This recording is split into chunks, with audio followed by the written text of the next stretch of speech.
તારીખ 13/9/2024 તળાજામાંથી અફીણનો રસ તથા પોસ્ટ ડોડા કાલા મળી કુલ 13,29,300ના મુદ્દામાલ સાથે 2 પરપ્રાંતીય આરોપીઓને ઝડપી પાડતી મહુવા ડિવિઝન પોલીસ ટીમ.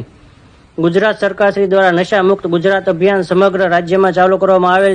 તે અંતર્ગત ભાવનગર રેન્જ આઈજીપી શ્રી ગૌતમ પરમાર સાહેબ અને ભાવનગર જિલ્લા પોલીસ અધિક્ષક શ્રી ડો હર્ષદ પટેલ સાહેબ ભાવનગર નાઓએ ભાવનગર જિલ્લામાં નાર્કોટિક્સ ડ્રગ્સ બદીને સંપૂર્ણ નેસ્ત નાબૂદ કરવા માટે ભાવનગર જિલ્લામાં અન્ય રાજ્યોમાંથી ચોરી છુપીથી નાર્કોટિક્સ ડ્રગ્સ લાવી ઘુસાડી યુવાધનને નશાના અંધકારમાં ધકેલવાની પ્રવૃત્તિ કરતા ઇસમો ઉપર વોચ રાખી તેવી પ્રવૃત્તિ અટકાવવા કડક હાથે કામગીરી કરવા માટે આપેલ સખત સૂચના અનુસાર મદદનીશ પોલીસ અધિક્ષક શ્રી અંશુલ જૈન સાહેબ નાઓએ મહુવા ડિવિઝનમાં નાર્કોટિક્સ ડ્રગ્સના દૂષણને નાસ્ત નાબૂદ કરવા તથા આંતરરાજ્ય ડ્રગ્સ પેડલરને ઝડપી પાડવા સારું સૂચના તથા માર્ગદર્શન આપેલ હોય.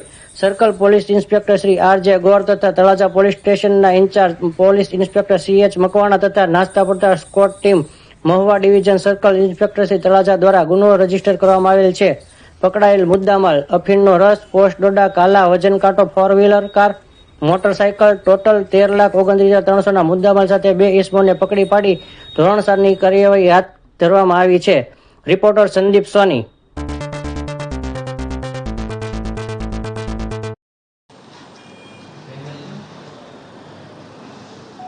જી સર, આપ તમારા નામથી શરૂઆત. મારા નામ અંશુલ જૈન છે. હું એસપી તરીકે મહુવા વિભાગ ભાવનગર જિલ્લામાં પોસ્ટેડ છું.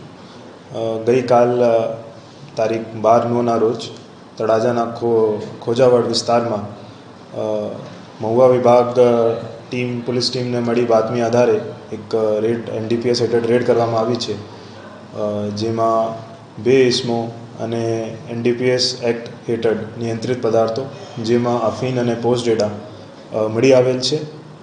આ 2 આરોપીઓ રાજસ્થાનના ઝાલાવાડ જિલ્લાના રહેણાંક છે અને છેલ્લા અમુક વર્ષોથી અહીંયા આવીને જે નાર્કોટિક્સ પદાર્થ હોય છે એની હેરફેરમાં સંકળાયેલા હતા.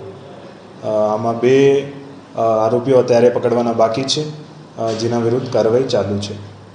આમાં ગઈકાલે રાત્રે એનડીપીએસ એક્ટની કલમ 8C, 15B, 17C અને 29 મુજબ ગુનો દાખલ કરવામાં આવ્યો છે, જેમાં કુલ પકડાયેલ મુદ્દામાલમાં 29 કિલો 300 ગ્રામ પોસ્ટ ડોડા છે અને 8 કિલો 980 ગ્રામ અફીમનો રસ છે. ટોટલ મુદ્દામાલ જે પકડાયેલ છે એની કિંમત 13,29,000 છે. જી સર, આ લોકો ભાવનગર જિલ્લામાં, અમરેલી જિલ્લામાં અથવા ગુજરાતમાં કોઈ નેટવર્ક ધરાવતા હતા કે કેમ? એ જે આરોપીઓ છે એ મૂળ રાજસ્થાનના રહેણાંક છે અને ત્યાંના જે ઓપિયમના કલ્ટિવેટર્સ હોય છે એનાથી ગેરકાયદેસર રીતે એ પ્રોક્યોરમેન્ટ કરતા હતા પોસ્ટ ડોડા અને અફીણના, અને પછી એ સંકળાયેલને અહીંયા સુધી લાવતા હતા અને પછી આ વિસ્તારમાં નાની માત્રામાં વેચાણ કરતા હતા.